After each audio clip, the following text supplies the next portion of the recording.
Indeed, we'll see you later on. The Home Secretary is actively considering banning controversial American preacher Terry Jones from attending a UK rally. Well, joining me from Luton now is the joint leader of the English Defence League, Tommy Robinson. Tommy Robinson, thanks for joining us. What are you up to inviting someone like Pastor Terry Jones to come and speak at one of your rallies? We didn't invite Pastor Terry Jones. Terry Jones contacted us. He asked if he could come to an English Defence League rally, and he asked us if he could give a speech highlighting the evils within Islam. So we accepted. We believe in freedom of speech. We believe there are evils within Islam, and we believe that people need to start talking about them and highlighting them. And with him coming, it will get us the world's media attention to highlight our cause and highlight our issue. Could you not find anyone from this country who could perform the same service as a kind of poster boy for where you're trying to go, rather than go to someone quite radical from the States? None of our politicians have a backbone, do they? So that's why we're having to fly people in, like we flew Rabbi Schifrin in to talk up for us. It's only in this country that our politicians are not talking up for us against the struggle against Islam. We're being sold out and told to, and led to believe that Islam is a religion of peace. It's not. It never has been. It never will be. And it's time to make a stand against it.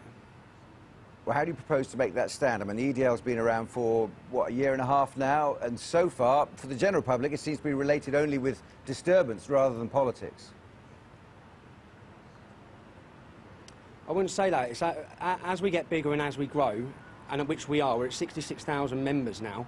That's within 18 months. We're rapidly growing, we're rapidly recruiting, and politicians do what they think their electorates want. They only appease Islam because they want to block Islamic vote.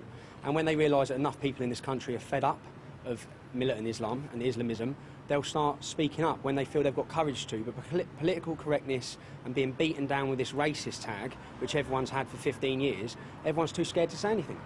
Trouble is, people who eavesdrop on some of your membership... Terry Jones, the Home Sec... Go ahead. Yeah, no, well, the Home Secretary's talking about... The Home Secretary's talking about banning him from coming in. It's freedom of speech only for Muslims in this country. Because he didn't actually burn the Quran, did he? He didn't actually done it. His reasons were he threatened to burn the Quran because he wanted to try and stop them building the mosque at Ground Zero, which is probably one of the biggest insults in history. And he only threatened to do it. He didn't do it, yet we have Muslims burning poppies on Remembrance Day in this country. What did Theresa May say about that? Did she comment on that at all? No, she didn't. So, and if she does do it, then she will be rubber stamping a two-tier system that we all know already exists in this country. We're already living under a two-tier system. It's one rule for them and another rule for us. We have Islamic preachers of hate flying into this country week in, week out, promoting hatred and extremism. They don't get banned.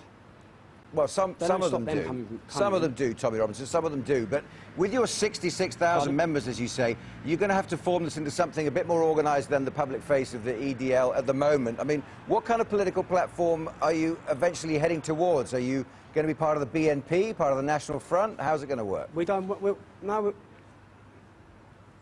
completely opposed to the BNP and the National Front. We're nothing like either of them organisations.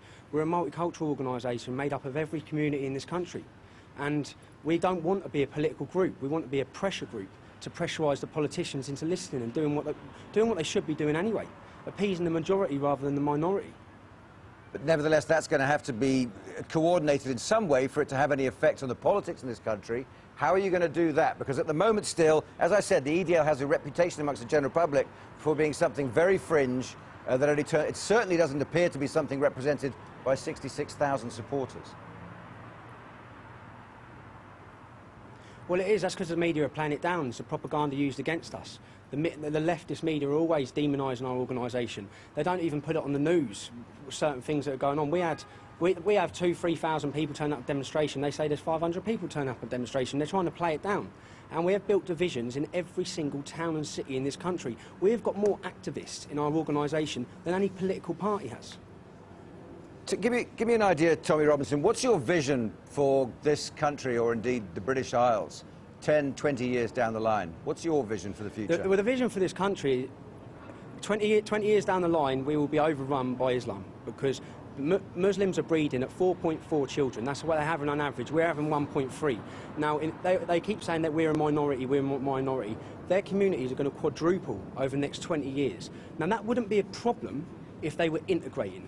If they weren't being taught hatred from the age of 4 against every single one of us in their madrasa schools, it wouldn't be a problem. But it's a ticking time bomb.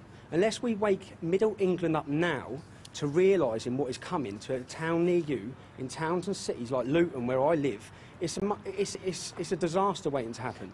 So unless it stops and we wake people up, then there's going to be civil unrest across this whole country. Yeah, Tommy Robertson, that's your prediction for the future. What's your vision? How do you see this country changing? If you could pull the strings, what would you do?